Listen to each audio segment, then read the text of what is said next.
नमस्कार, खबरों की खबर में आपका स्वागत है। मैं हूं आपके साथ सुमित अवस्थी, आपका सबसे भरोसेमंद साथी। आज सुप्रीम कोर्ट ने साफ कर दिया कि राजनीतिक दलों में एक्टिव महिलाओं को वो सुरक्षा नहीं मिलेगी जो महिलाओं को वर्क प्लेस पर मिलती है, यानी काम करने की जगह पर मिलती है। सुप्रीम कोर्ट ने ऐसा क्यों कहा, इस पर क्या दलील दी, वो भी आपको बताएंगे। लेकिन उससे पहले आज के 3 बड़े आकर्षण जानने के लिए आपको खबरों की दीवार की ओर देखना होगा। सुप्रीम कोर्ट ने आज वक्फ संशोधन अधिनियम पर अंतरिम आदेश दिया है। सबसे बड़ी अदालत ने ऐसा फैसला दिया। सुप्रीम कोर्ट का यह फैसला क्या है और आने वाले दिनों में इसका क्या असर हो सकता है, इसकी विस्तार से आगे चर्चा करेंगे। अवैध धर्मांतरण देश के लिए, देश की शांति के लिए बड़ा खतरा है, ये बात सब मान चुके हैं। लेकिन इसी धर्मांतरण को लेकर कर्नाटक के मुख्यमंत्री सिद्धरमैया ने हिंदू समाज पर उंगली उठाई है और अब बीजेपी उन पर तुष्टीकरण करने का आरोप लगा रही है। क्या है पूरा मामला, आगे इस बुलेटिन में विस्तार से मैं आपको बताऊंगा। शर्त यह है कि 11 बजे तक मेरे साथ रहिएगा। और बात बिहार सीमांचल की भी आज करेंगे, जहां प्रधानमंत्री आज सीमांचल में थे। प्रधानमंत्री ने आज पूर्णिया से सीमांचल को विकास की सौगात भी दी और घुसपैठियों के नाम चेतावनी भी दी। लेकिन सबसे ज्यादा चर्चा मखाना बोर्ड वाले दावों की हो रही है। माना जा रहा है कि इसके जरिए बीजेपी ने सीमांचल में मुस्लिम वोट बैंक का तोड़ निकाल लिया है। आज विस्तार से इस बारे में भी आपको बताऊंगा। लेकिन सबसे पहले बात वक्फ संशोधन अधिनियम पर सुप्रीम कोर्ट के अंतरिम आदेश की, जिसमें वादी और प्रतिवादी दोनों को आज सुप्रीम कोर्ट के इस अंतरिम फैसले पर अपनी जीत दिखाई दे रही है। देश के नए वक्फ कानून पर आज सुप्रीम कोर्ट ने एक बड़ा फैसला दिया है। लेकिन ध्यान रहे कि यह अभी पूरा नहीं, अंतरिम फैसला है। 4 महीने के बाद यह फैसला आया है, लेकिन यह भी अंतरिम ही है। इस आधे फैसले के बाद वक्फ कानून का विरोध करने वाले आज कहां खड़े हैं, कानून बनाने वाली सरकार कहां पे खड़ी है, क्यों दोनों पक्षों को लग रहा है कि उनकी इस मामले में जीत हो गई है। इसी पूरे मामले का व्याकरण समझने के लिए आइए आप अपने इस दिन भर के डेवलपमेंट को आज देख लेते हैं।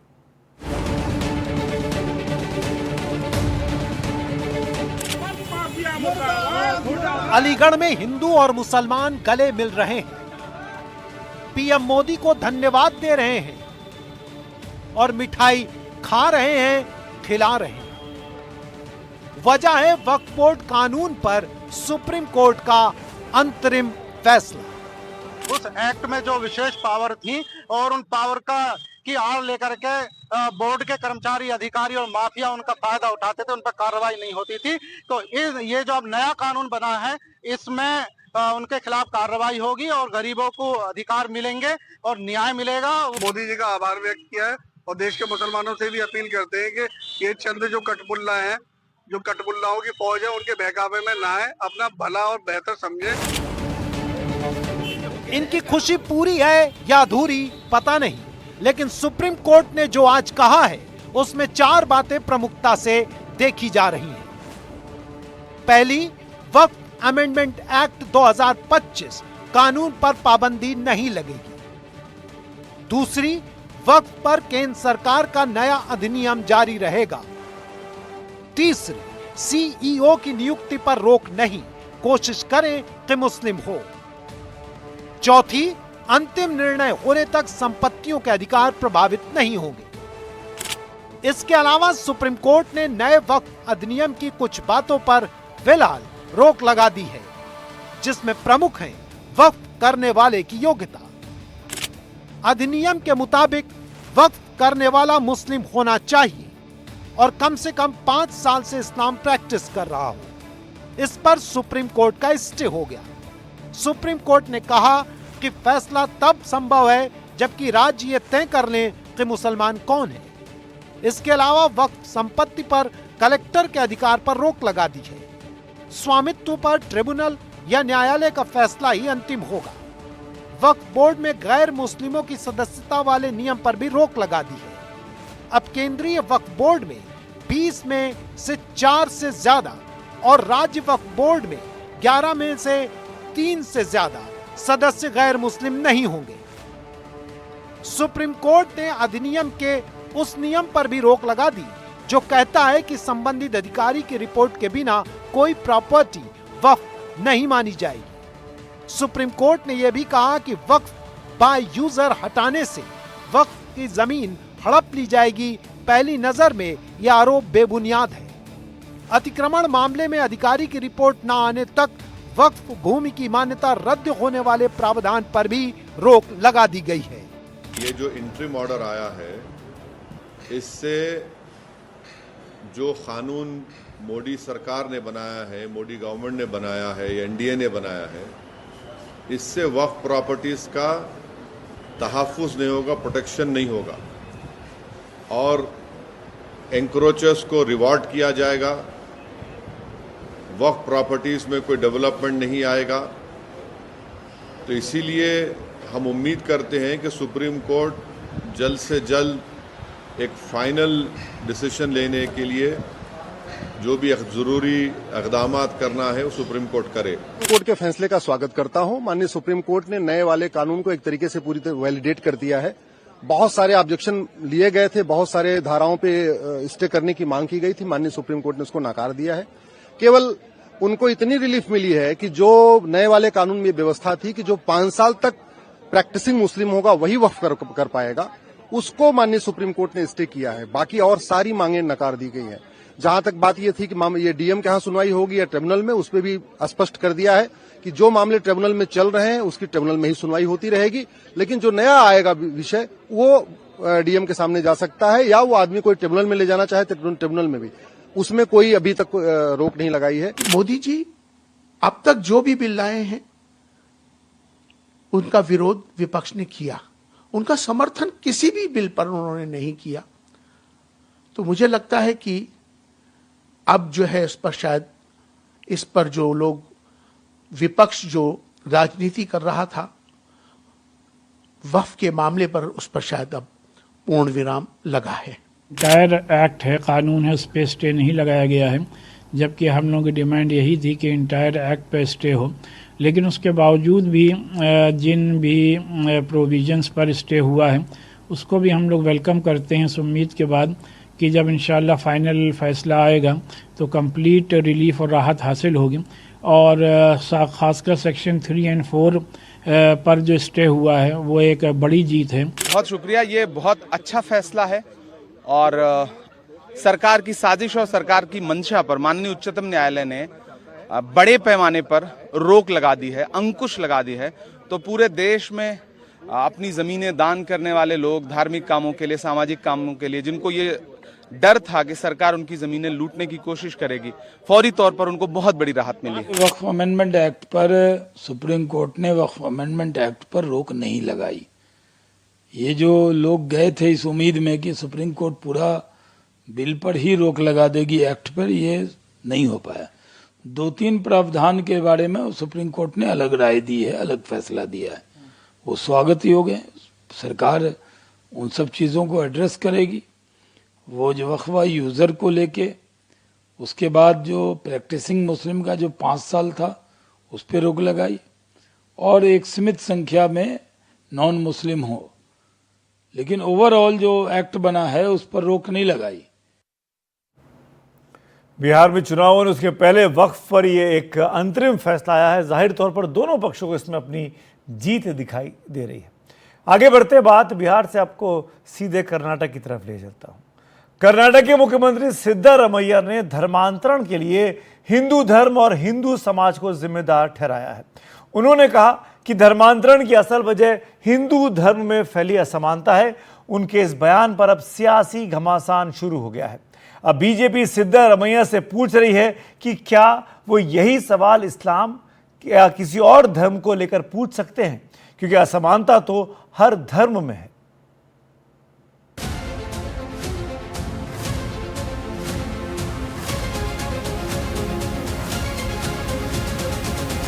अवैध धर्मांतरण देश की बड़ी समस्या है, ये बात सरकार मान चुकी है। सुप्रीम कोर्ट तो इसे देश के संविधान से लेकर देश की सुरक्षा तक के लिए खतरा बता चुका है।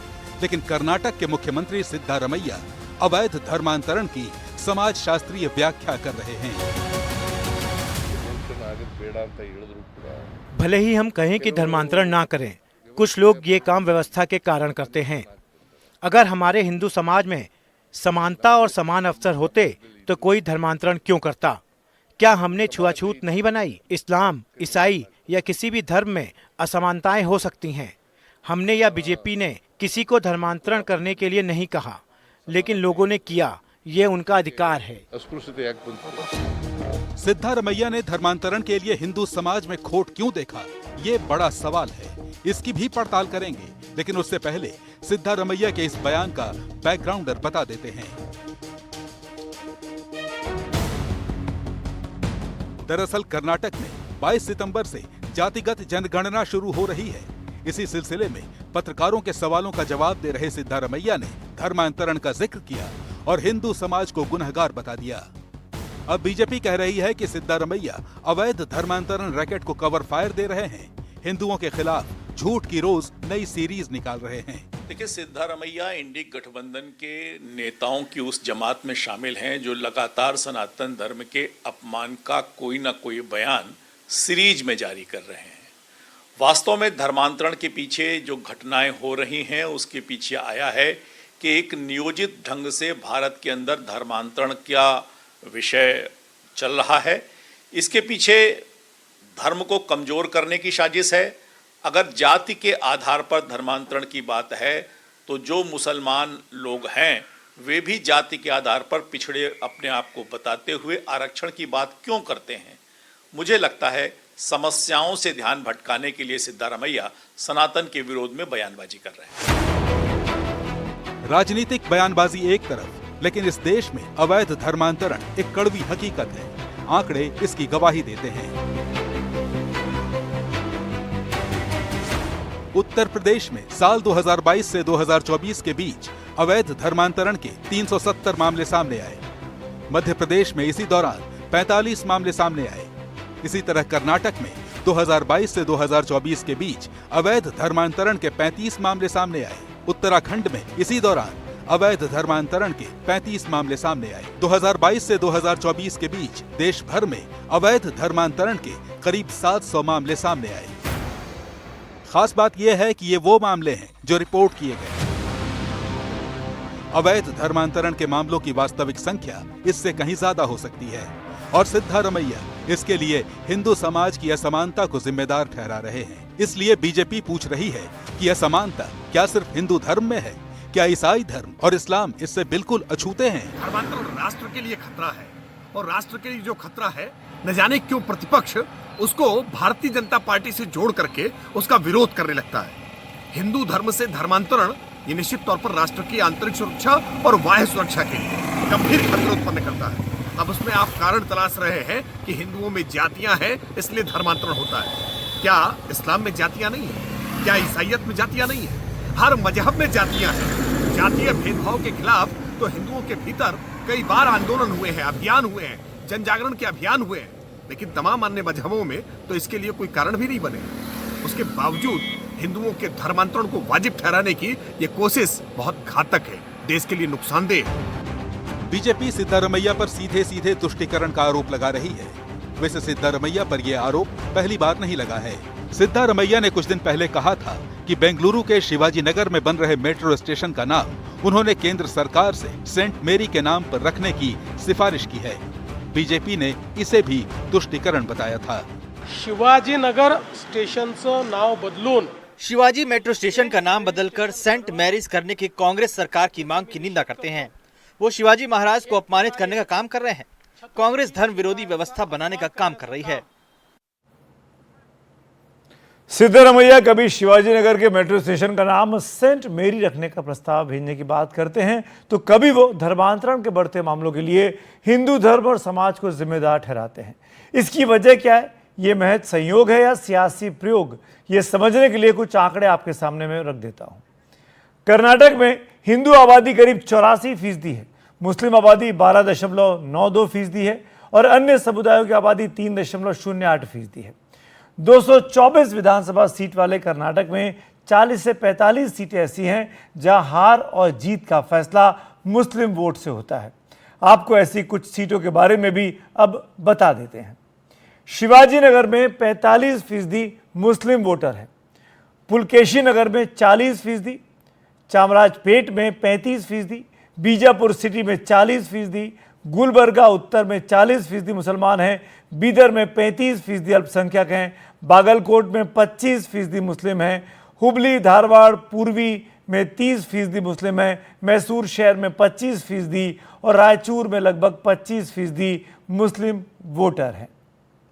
2023 में विधानसभा चुनाव हुए तो मुस्लिम वोटरों ने खुलकर कांग्रेस का साथ दिया, क्योंकि इससे पहले बीजेपी की सरकार थी जिसने मुस्लिम समुदाय को दिया गया 4% का आरक्षण खत्म कर दिया था। खैर, कांग्रेस ने बहाल करने का वादा करके चुनाव मैदान में वो उतरी थी। इसका असर यह हुआ कि मुस्लिम वोटरों ने कांग्रेस की झोली जी भर के भर दी थी। कांग्रेस को एक मुश्त करीब 95% मुस्लिम वोट मिले थे, जबकि बीजेपी को करीब 4% वोट मुस्लिम वोट ही मिल पाए। इस चुनाव में बीजेपी हिंदू वोट को भी एकजुट नहीं रख पाई और नतीजा ये रहा कि कांग्रेस ने 135 सीटें जीतकर पूर्ण बहुमत की सरकार 224 की विधानसभा में आसानी से बना ली थी। कर्नाटक में अब अगले विधानसभा चुनाव में वैसे तो करीब 3 साल का वक्त है, लेकिन कांग्रेस को पता है कि मुस्लिम वोटर उसके साथ रहा तो जीत की राह उसकी आसान हो सकती है। राजनीति के जानकार अवैध धर्मांतरण को लेकर दिए गए सिद्धारमैया के बयान को पार्टी की इसी रणनीति से जोड़कर देख रहे हैं।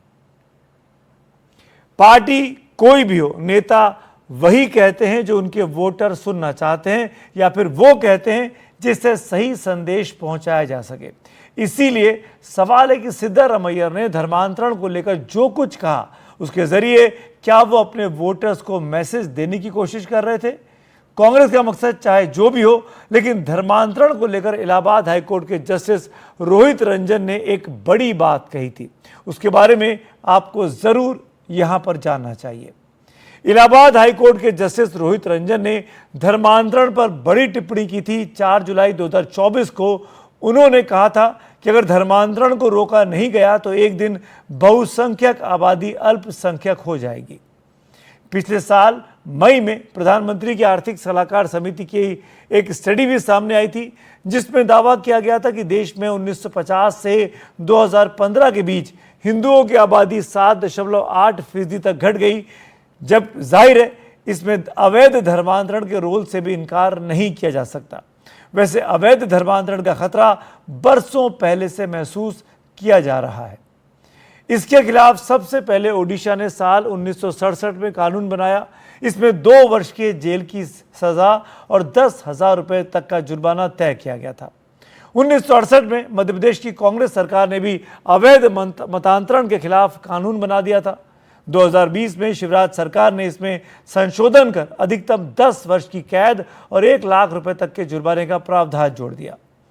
अरुणाचल प्रदेश ने 1978 में कानून बनाया। इसमें 2 वर्ष की सजा और 10,000 रुपए के जुर्माने की व्यवस्था है। गुजरात ने इसी तरीके से 2003 में कानून बनाया था और 2021 में इसे संशोधित कर अधिकतम 7 वर्ष की कैद और अधिकतम 3 लाख रुपए तक के जुर्माने का प्रावधान कर दिया। हिमाचल प्रदेश ने साल 2006 में मतांतरण विरोधी कानून बनाया, जिसे 2022 में संशोधित कर लागू किया गया। इसमें 10 वर्ष की कैद और 2 लाख रुपए का जुर्माने का प्रावधान है। झारखंड में वर्ष 2017 में कानून बना। इसमें अधिकतम 4 वर्ष की कैद और 1 लाख रुपए के जुर्माना या फिर दोनों का प्रावधान है। उत्तराखंड में यह कानून 2018 में बना। इसमें 10 वर्ष की जेल और 50,000 रुपए के जुर्माने की सजा की व्यवस्था है। पीड़ित को अलग से मुआवजा भी देना होगा। उत्तर प्रदेश ने 2020 में कानून बनाया, जिसमें 10 साल की जेल और 15 से 50,000 रुपए तक का जुर्माने का प्रावधान है। इसी तरीके से कर्नाटक ने 2022 में कानून बनाया। इसमें 3 से 10 साल की जेल और 50,000 रुपए जुर्माने की व्यवस्था की गई है। धर्मांतरण को रोकने के लिए राजस्थान में खास कानून नहीं था। 2008 में एक विधेयक पेश भी किया गया, लेकिन राष्ट्रपति की मंजूरी न मिलने के चलते ये कानून नहीं बन पाया था।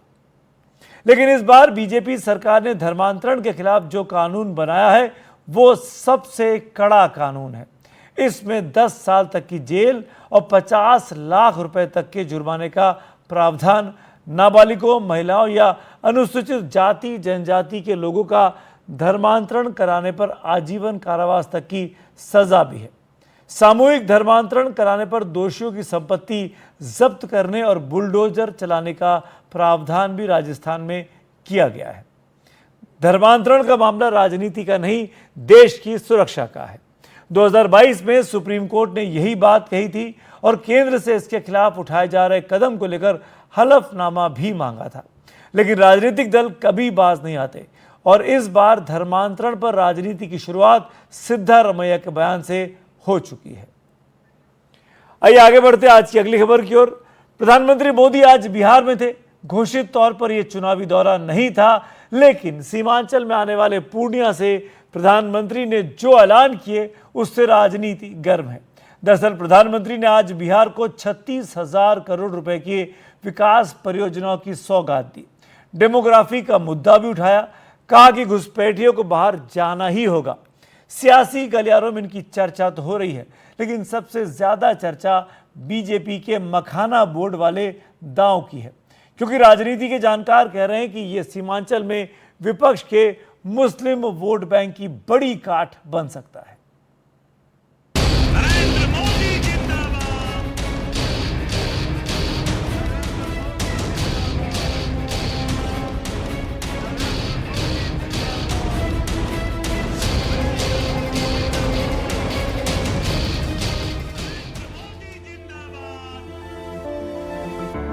जिस सीमांचल को बिहार की सत्ता का सिंहद्वार कहा जाता है, जिस सीमांचल में बिहार विधानसभा की 24 सीट हैं, प्रधानमंत्री मोदी ने चुनाव से पहले वहां शंखनाद कर दिया।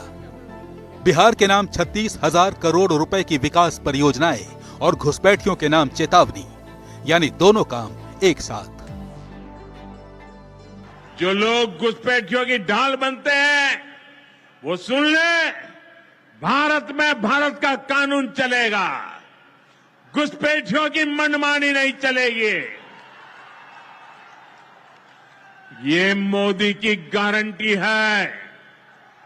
घुसपैठियों पर कार्यवाही होगी और देश इसका अच्छा परिणाम भी देख के रहेगा।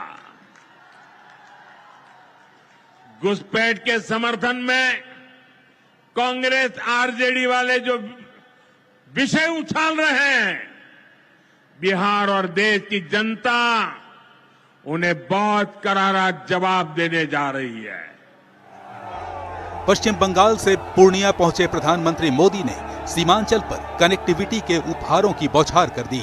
पूर्णिया में एयरपोर्ट टर्मिनल का उद्घाटन, विक्रमशिला कटारिया रेल लाइन का उद्घाटन, कोसी मेची नदी संपर्क परियोजना का लोकार्पण, कई नई रेल लाइनों और विद्युतीकरण परियोजनाओं की नींव, भारत नेपाल सीमा और कोसी नदी पर कई पुलों की आधारशिला, कई राजमार्गों के नवीनीकरण और चौड़ीकरण परियोजनाओं की नींव रखी।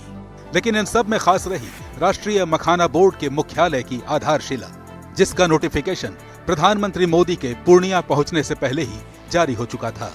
ये जो आजकल यहां आकर के चक्कर काटते हैं ना, उन्होंने मेरे आने से पहले मखाना का नाम भी नहीं सुना होगा। ये हमारी सरकार है जिसने मखाना को प्राथमिकता दी है। साथियों, मैंने बिहार के आप लोगों से राष्ट्रीय मखाना बोर्ड के गठन का वायदा किया था। केंद्र सरकार ने कल ही राष्ट्रीय मखाना बोर्ड की स्थापना के लिए नोटिफिकेशन जारी कर दिया है। मखाना किसानों को मखाने की अच्छी कीमत मिले, टेक्नोलॉजी का इस्तेमाल बढ़ाया जाएगा। राष्ट्रीय मखाना बोर्ड इसके लिए निरंतर काम करेगा।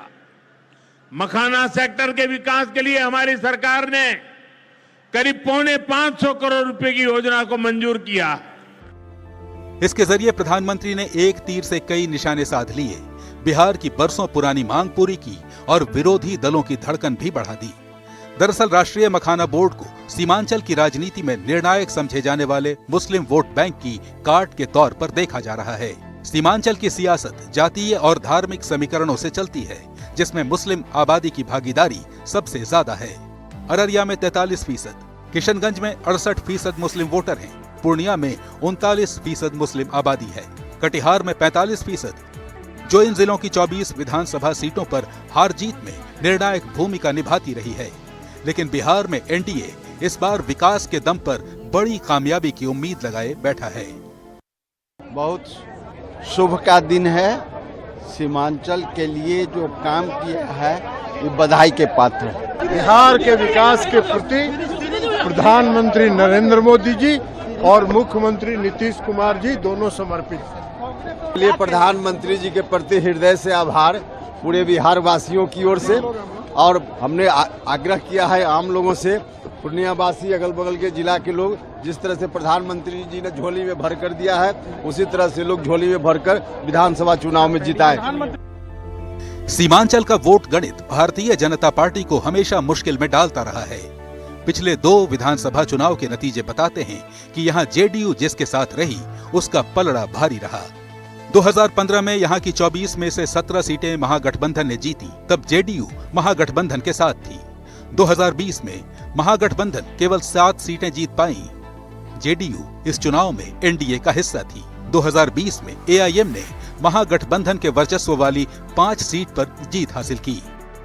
ओवैसी ने इस बार अपने पत्ते नहीं खोले हैं, लेकिन कांग्रेस, आरजेडी और लेफ्ट पार्टियां सीमांचल में मुस्लिम, दलित और यादव वोटों के सियासी समीकरण के सहारे चुनावी समीकरण बनाने की तैयारी में हैं। प्रधानमंत्री का राष्ट्रीय मखाना बोर्ड वाला दांव इस पर भारी पड़ सकता है। वैसे ये सिर्फ सीमांचल में नहीं बल्कि बिहार के 10 जिलों में महागठबंधन की रणनीति को ध्वस्त कर सकता है। बिहार के 10 जिलों में मखाना की खेती की जाती है। इन 10 जिलों में विधानसभा की 122 सीटें हैं। बिहार में मखाना की खेती से करीब 10 लाख परिवार जुड़े हैं।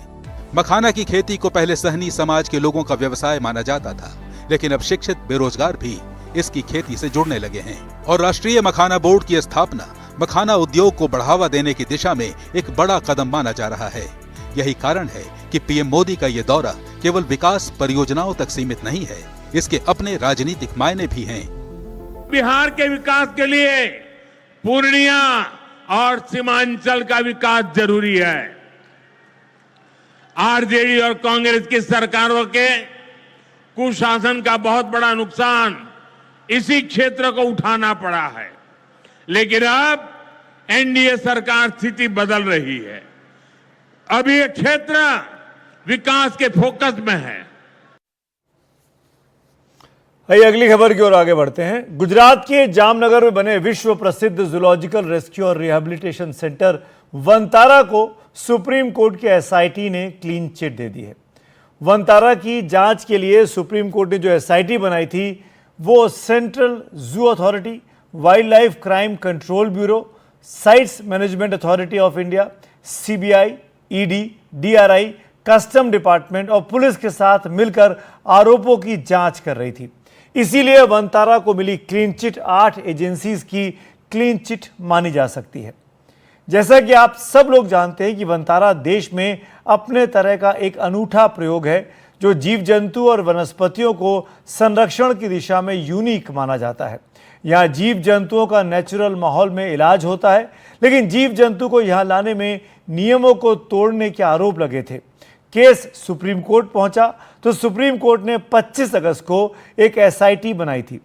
उसने अब अपनी रिपोर्ट सौंप दी है, जिसमें वनतारा को पूरी तरीके से ठीक पाया है। वनतारा ने वाइल्ड लाइफ प्रोटेक्शन एक्ट, जू rules, CZA guidelines, customs act, FEMA, PML, BNSS, site सहित देश के 8 नियमों का उल्लंघन नहीं किया है। सभी जीव जंतु नियम कानून के अधीन ही लाए गए हैं। जीव जंतुओं के देखभाल के नियमों से ज़्यादा ही की जा रही है। ग्लोबल ह्यूमन सोसाइटी का प्रमाण पत्र कामकाज की गुणवत्ता पर मोहर लगाता है। हर तरह के आरोप कई स्तर की जांच में गलत पाए गए हैं। चीता ब्रीडिंग, हाथी रेस्क्यू, स्पॉक्स मैके पर वैज्ञानिक तरीके से काम हो रहा है। तस्करी, मनी लॉन्ड्रिंग, कार्बन क्रेडिट, संसाधन का गलत इस्तेमाल के आरोप भी आधारहीन पाए गए हैं। अगर एसआईटी की रिपोर्ट को कुछ शब्दों में रखना चाहे तो कह सकते हैं कि वनतारा कानूनी, पारदर्शी, अंतर्राष्ट्रीय मानकों पर खरा है। राष्ट्रीय और अंतर्राष्ट्रीय एजेंसियों के नियम कानून का पूरी तरीके से पालन करता है। आगे बढ़ते हैं। अजगर करे न चाकरी, पंछी करे न काम, दास मलुका कह गए सबके दाता राम। ये एक बड़ी पुरानी कहावत है, लेकिन काम चोरी की फितरत पर आज भी खरी बैठती है। निवेदन या प्रार्थना पत्र पहुंचते ही इनकार की लाइन लग जाती है। अर्जियां लटकाने, भटकाने और अटकाने की गलियों में कहीं खो जाती हैं, पता ही नहीं चलता। इस समस्या पर आज बहुत रोचक आंकड़े आपको दिखाऊंगा, लेकिन सबसे पहले आपको वो वीडियो दिखाऊंगा जो इस काम चोरी के माहौल को चुनौती देती है। असम का एक वीडियो पूरे देश में आज चर्चा का विषय बना हुआ है। असम के नौगांव में भूकंप आया था। शाम को 4:30 बजे का वक्त था। रिक्टर स्केल पर इसकी तीव्रता 5.8 थी। नौगांव के आदित्य नर्सिंग होम में भी भूकंप के झटके आ रहे थे। हॉस्पिटल के नियोनेटल वार्ड में 2 नर्स ड्यूटी पर थी। 3 नवजात बच्चे खास निगरानी में उनके पास थे। भूकंप आया तो सब कुछ हिलने लगा। नर्स उठी और फौरन बच्चों को कवर करके खड़ी हो गई। वो भूकंप आने पर खुद को बचाने के लिए बिल्कुल नहीं भागी। भूकंप आने पर इमारत से बाहर जाने का नियम भी है, लेकिन नर्सेज भूकंप के विनाश से बिल्कुल नहीं डरी। वो नवजात बच्चों को घेर कर खड़ी रहीं, अपने हाथ से ढकने की कोशिश करती रहीं, उनका ढांढस बंधाती रहीं। पूरी घटना अस्पताल के सीसीटीवी कैमरे में कैद हो गई। तब नर्सेज का काम के प्रति जाबाज समर्पण पता चला। मेरा मत इस वीडियो पर यह है कि नर्स का फैसला ड्यूटी पर कर्तव्य निष्ठा का श्रेष्ठ उदाहरण है। जहां नर्स अपनी जान बचाकर भाग सकती थी, वहां उन्होंने नवजात बच्चों को अकेला नहीं छोड़ा, बच्चों की सुरक्षा के लिए खुद को खतरे में डाल दिया। यह बात दीगर है कि अगर भूकंप से नुकसान होता तो क्या नर्सेज का प्रोटेक्शन बच्चों को सुरक्षित रख पाता? लेकिन फिलहाल तो दोनों नर्स ने अपनी ड्यूटी निभाई, और वो भी खुद को खतरे में डालकर। इस घटना का महत्व यहां से आगे भी है, क्योंकि यह वीडियो ईमानदारी से काम करने की मिसाल पेश करता है। हमारे देश में कर्मचारी काम करने को राजी नहीं है। ड्यूटी में लापरवाही एक बड़ी समस्या है। बहुत शिकायतें आपकी भी आती होंगी। केंद्रीय सतर्कता आयोग ने 2023 में एक रिपोर्ट जारी की थी। इस रिपोर्ट में बताया गया कि 2023 में सरकारी कर्मचारियों के खिलाफ कुल 1,15,000 से अधिक शिकायतें दर्ज की गई। इनमें से कई शिकायतें काम में लापरवाही, फाइलें दबाना और समय पर काम न करने से जुड़ी हैं। रिपोर्ट में यह भी कहा गया कि काम टालने की प्रवृत्ति अब संगठित रूप ले चुकी है, जिससे जनता को समय पर सेवाएं नहीं मिल पाती हैं। वैसे अस्पताल निजी हो या फिर प्राइवेट, हम सबके पास वहां का एक न एक खराब अनुभव जरूर होता है। मरीज या तीमारदार के साथ हॉस्पिटल मैनेजमेंट, डॉक्टर या मेडिकल स्टाफ की ड्यूटी में निराश करने वाली या दुखी करने वाली घटना होती ही होती है। खराब अनुभव होता ही होता है। इसके लिए इस पीड़ा को समझने के लिए भारतवासियों को आंकड़ों की कोई ज़रूरत नहीं है। यह हम सबके जीवन का एक कड़वा सच है। सरकारी हॉस्पिटल हो या ऑफिस के कर्मचारी, काम के लिए कतार और दुर्व्यवहार हम सबके जीवन की यादों में शामिल है। ऐसी टालमटोल और बहाने कि अगर इनकी जोकबुक बना दें तो बेस्ट सेलर बन जाएगी। सही बोल रहा हूं ना? एनीवेज, जोक्स अपार्ट, अब आपको एक ऐसा जंतर दूंगा जो लटकाने, भटकाने, अटकाने और टरकाने वालों को दुरुस्त करने में कारगर बताया जाता है। अगर कोई सरकारी कर्मचारी काम नहीं करता या बदतमीजी करता है तो नागरिक सिटीजन चार्टर के तहत शिकायत आप दर्ज कर सकते हैं। इसके लिए DARPG पोर्टल https://darpg.gov.in पर जाएं। अगर आपने शिकायत दर्ज की तो ये नियम है कि 30 से 60 दिन में शिकायत का समाधान यानी निराकरण करना होगा। केंद्र सरकार ने सभी मंत्रालयों को निर्देश दिया है कि ऐसे कर्मचारियों की पहचान करें जो काम टालते हैं, अनुशासनहीन हैं और जनता से दुर्व्यवहार करते हैं। ऐसे लोगों को CCS नियमों के तहत समय से पहले रिटायर भी किया जा सकता है। यानी आपके पास एक विकल्प है वेबसाइट पर जाकर शिकायत करने का। फिलहाल सब कर्मचारी, मेडिकल स्टाफ, नर्स से प्रेरणा लें। जो मैंने शुरुआत में आपको असम की तस्वीरें दिखाई, और मरीजों को सर्वोच्च सेवा का अनुभव करवाएं। यानी आपके पास जो लोग आए उनको सर्वोच्च सेवाएं दें, और ये नर्सें हमको इससे अच्छा और क्या सिखा सकती हैं। आगे बढ़ते हैं आज की अगली खबर की ओर। यात्रीगण कृपया ध्यान दें, सामान्य रिजर्वेशन की डिजिटल सुविधा में एक बहुत असरदार बदलाव हुआ है। IRCTC वेबसाइट और ऐप से रिजर्वेशन के नियम में बदलाव हुआ है। 1 अक्टूबर 2025 से जो अकाउंट आधार कार्ड से जुड़े हैं, आधार नंबर से जुड़े हैं, उन्हें विशेष सुविधा अब इस रेलवे की वेबसाइट पर मिलेगी। IRCTC की वेबसाइट और ऐप शुरू के 15 मिनट, जी हाँ, शुरू के 15 मिनट उन्हीं ग्राहकों को सेवा देंगे जिनका खाता आधार से जुड़ा हुआ है। मतलब आधार से खाता जोड़ने वालों को रेलवे के सामान्य रिजर्वेशन में ये विशेष सुविधा दी गई है कि जैसे ही रिजर्वेशन खुलेगा, यानी अपनी तारीख से 2 महीने पहले, तो पहले 15 मिनट उन लोगों के लिए होंगे जिन्होंने अपने अकाउंट को आधार से जोड़ रखा होगा। आधार से खाता जोड़ने वालों को 15 मिनट की ये एक्सक्लूसिव विंडो अवेलेबल रेलवे की तरफ से कराई गई है।